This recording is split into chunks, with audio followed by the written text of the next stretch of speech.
Hi guys, welcome to my channel where we do hard things because we are no longer slaves to fear. Today I am forced to come here and tell you a story because of what is happening today. Where I live, there are demonstrations at the county assembly and we can hear tear gas, or it could be rubber bullets, I'm not very sure. And it takes me back to that time about 2-3 months ago when Kenyans were demonstrating against the Finance Bill 2024, and at that time tear gas was thrown right inside our compound.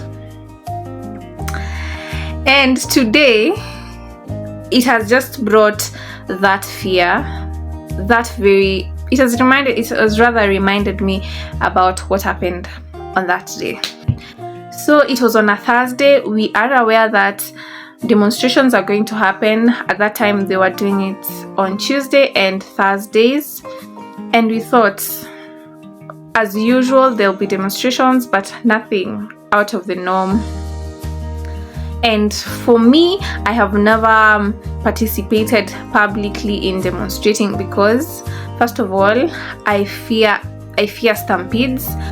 I am not as courageous as many youth, and I have always had this fear of what if something bad happens. That is why I stand with everyone who went out on our behalf to fight for us. That is why I stand activists, because they literally put their life on the line trying to fight for policies that are good for us. So it is a calm afternoon. All we can hear are the sounds of tear gas or rubber bullets, and we're just in the house. We just had fundis and we wanted to go and assess the kind of work that they had done. They had done the work in the shamba, just somewhere near the shamba, a few meters away from the house. So my sister and I walk there and we leave the children in the house watching TV. They had luckily just come from school.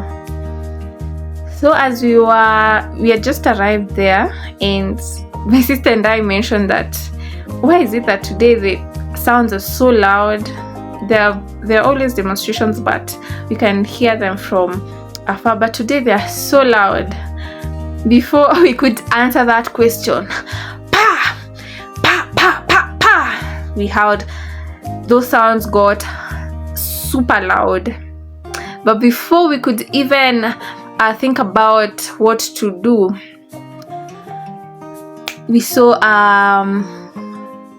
something fly across our compound. But let's pause there. Just before that, just right about before that moment, my younger niece had followed us to the shamba to see what we were going to see, just out of curiosity.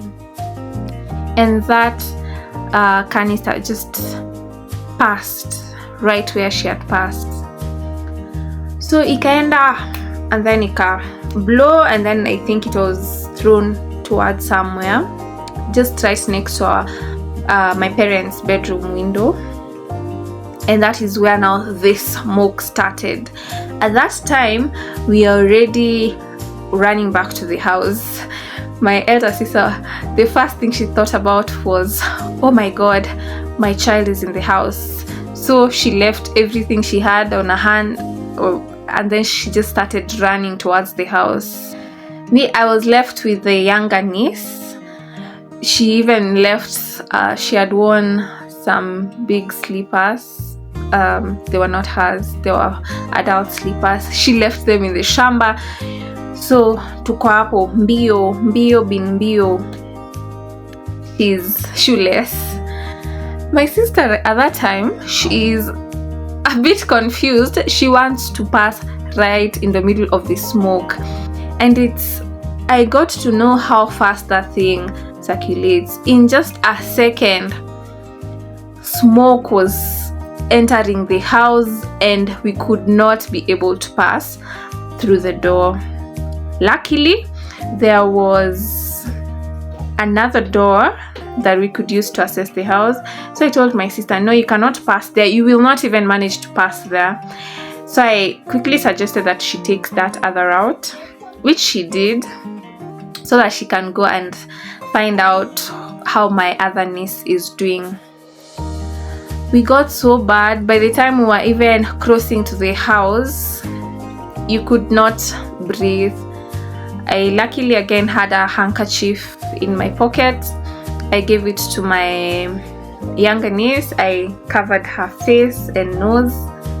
Actually, I covered her nose, and I held her hand as we ran towards the house.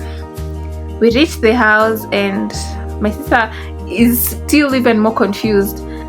At this time, the smoke has already reached the sitting room, and my niece has started to run out towards this other door, not the main entrance door, towards the other door that joins the rest of the house.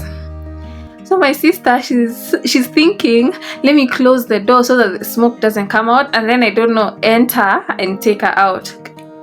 Total utter confusion. Then my niece is like, unanifungia. So my sister opens the door, goes for her, grabs her, takes her out, and we start running away from the house. We now abandoned the quest of closing the doors and windows because the smoke was unbearable. Now we are not able to breathe. It's itchy. And then my sister is telling me, do not wash your face. We are not supposed to wash our face. But in my head, I'm thinking, but that is why people carry toothpaste and drinking and water, so that in such a scenario, you're able to wash your face. Water is your biggest number one savior. But also at that particular time, I am confused because it was so bad.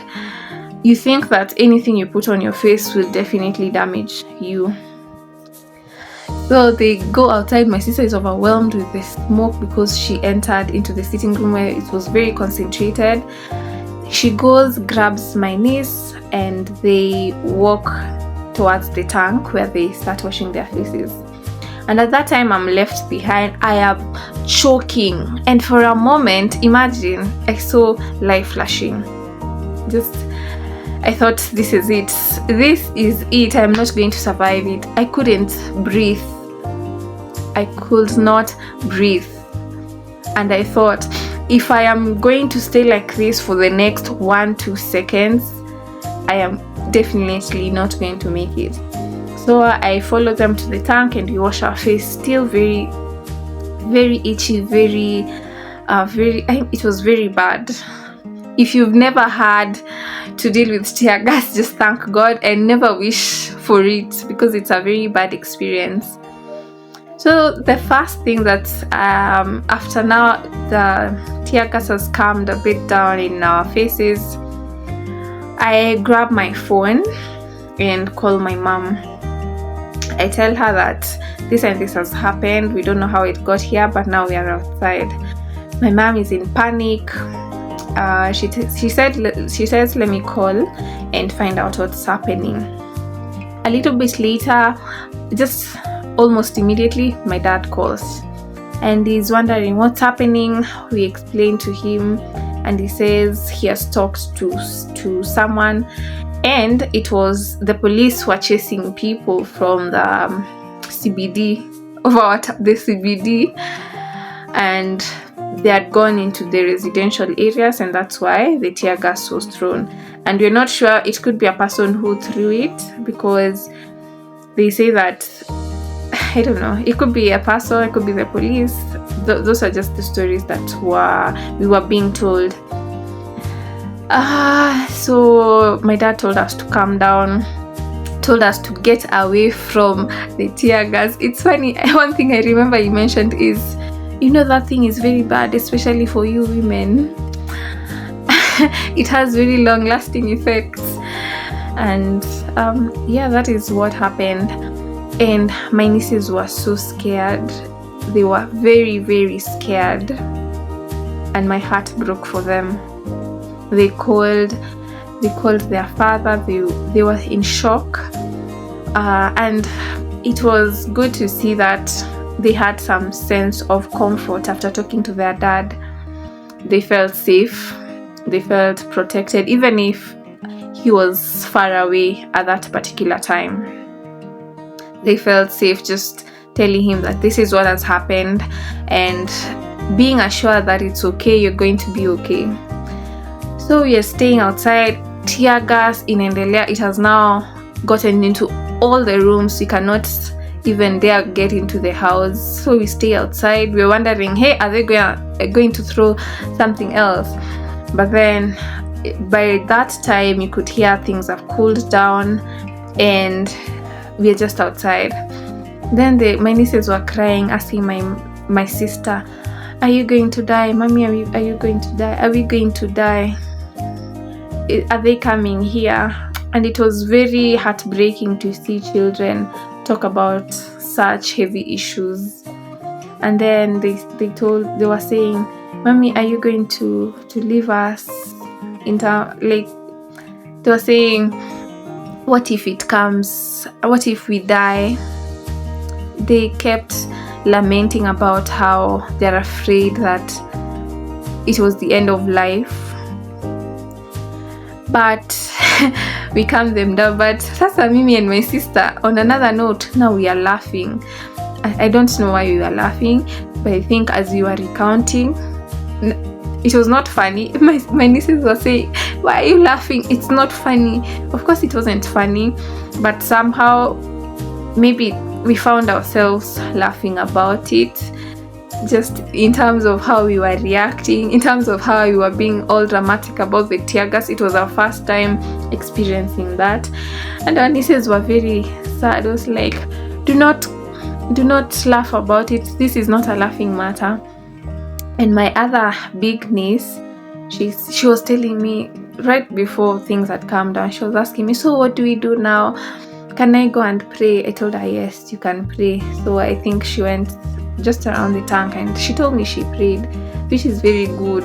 While in fact, on my end, I didn't even think about prayer. Well, I did think about it, but not in the intensity that she mentioned it. I was just saying, oh God, please do saidie. But she told me that I am going to pray. And I believe she did. I can't even, in the utter confusion, I don't know what happened. She told me she prayed for us, that God will keep us safe. And I loved that about her. It was a moment of realization that, wow, Mimi hapa, I'm thinking, I wasn't even thinking about anything. Yeah, the first thing she thought was, let us pray, which was really good. For such a young girl to think about that, it was a good challenge, a good reminder that let us put all our worries to God. So we sat outside there just lamenting on how the day has been, and it got me thinking. Imagine, we thought we were safe right inside our house, but that day tear gas got into our living room, into the bedroom, into all the rooms, a place we thought we are very safe. I thought about those young children who are randomly shot because they were just found, because they were just playing in their compound, just playing with their friends around their home innocently. How do you reconcile that fact? How do you get to terms with that? So heartbreaking. So now today when it happens again, it finds me at the same spot in the shamba, and I'm hearing pa pa pa, and my God, I'm like, oh my goodness, not again. Luckily they fade away and they just subside. But what a reminder that do not think you're safe. You know, sometimes you watch things from so far.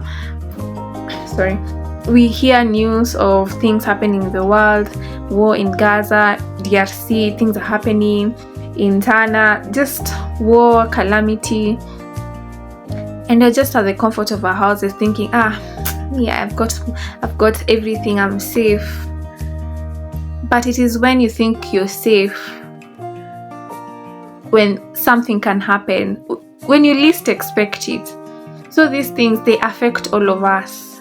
So imagine, we were just thinking, what if that canister hit my younger niece as she followed us to the shamba? That tear gas, it was all this is happening at around 4-5. We left the windows open till 11 p.m. in the night, and you could still feel the effects of that, of the smoke. It was so uncomfortable. So imagine, just because you're not affected today doesn't mean that tomorrow you'll not be affected. Tomorrow utashtukia, it's my mom, it's your sister, your niece, your auntie. So that is why we should all be making noise when things are not okay. So we should all be at the forefront fighting for these issues in our own different capacities. You're not able to go to the street, maybe do some awareness online, talk to your friend. You're able to understand the finance bill, break it down to your friend in the simplest time. That was the time I saw Kenyans educating others. Everyone, I saw most people in my small circle, people were posting in their statuses, and I got challenged. We cannot let fear derail us from fighting for the things that are good for us. We cannot just sit and say that, these things are not affecting us. Let them who are being affected fight for it.